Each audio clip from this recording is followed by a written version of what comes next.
I think that the space-time continuum is like silly putty, and that God has a plan. And Meher Baba said that everything was decided in the original whim when God created the universe. This is a good one. So everything, everything is like preordained, except that it's always flexible too, but somehow it usually turns out the way God intended it to. So all this testing is like current conditions, current going on conditions. Well, so no, you haven't tested anything for the future, and understanding everything is ever changing. I think that testing the future closes the future.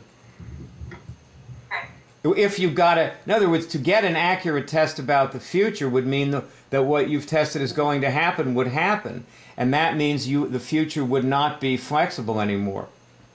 Well, that's what I'm saying. Everything's ever changing. When we test together, that's what I'm thinking right now. And maybe at some point I read about something about this in some other places.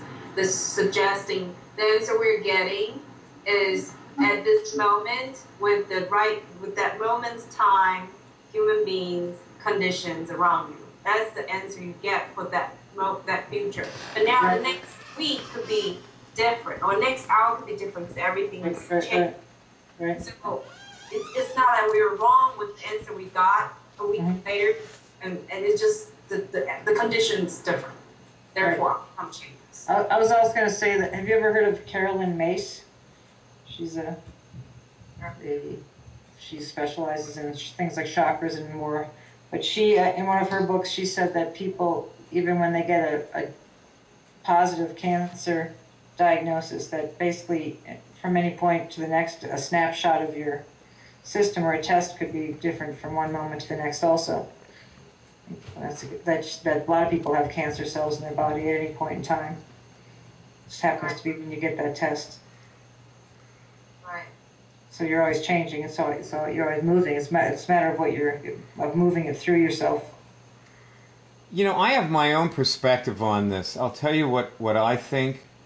I think that the space-time continuum is like silly putty, and that God has a plan. And Meher Baba said that everything was decided in the original whim when God created the universe. This is a good one. So everything, everything is like preordained, except that it's always flexible too, but somehow it usually turns out the way God intended it to. And you sort of like, if you've ever noticed, Lainey, like when something comes to pass, you kind of feel as though, okay, that was always going to happen. Yeah. And yet you have freedom and choice, and there is real flexibility in space-time. Yeah. Like space-time is flexible. Right. So that's what I think, that it's a paradox. I don't think that what happens in the future really matters. What matters is what we choose. And it seems to me like we're always free to make choices, and those choices do control what we get. Like what comes to us. Okay. And also, I'll tell you a story. Want to hear a story? Yeah. A little story, okay? This was told by Jane Haynes, who was, I believe she was actually on this trip. But Meher Baba predicted, he said, before he ever came to America, that he would spill his blood in 2 places in America. And one of them was, they were driving across the United States in a motorcade. And they had stopped, like somewhere, like in the Midwest.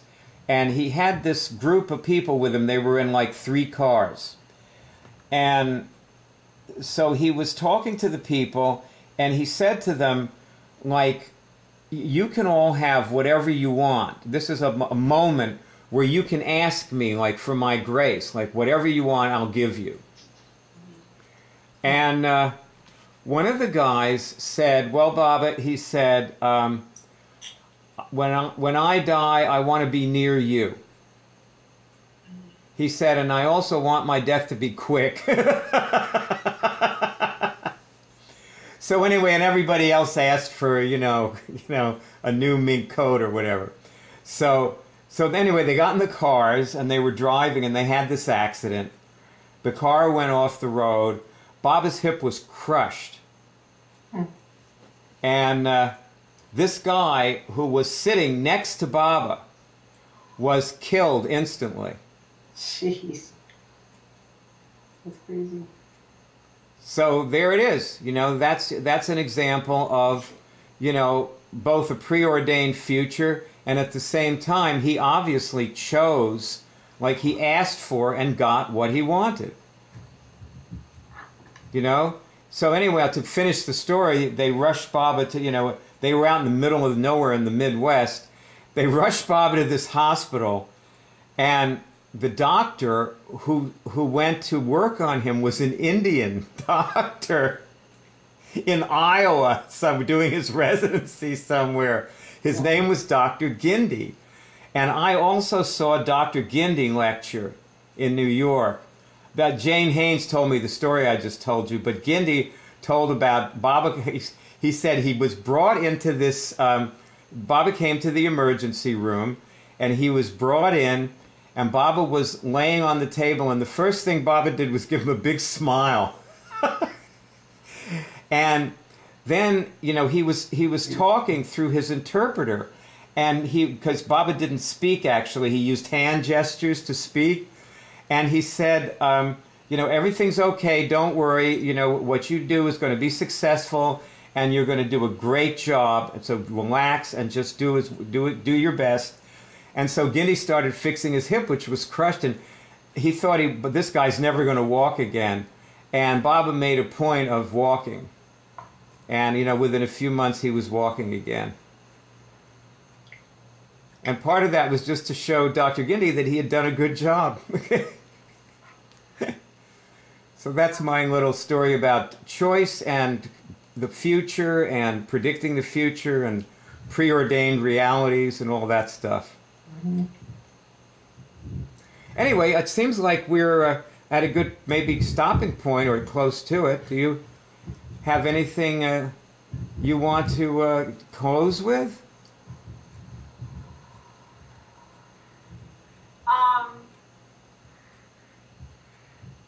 Just thank you and great conversation. Thank you. It really has been.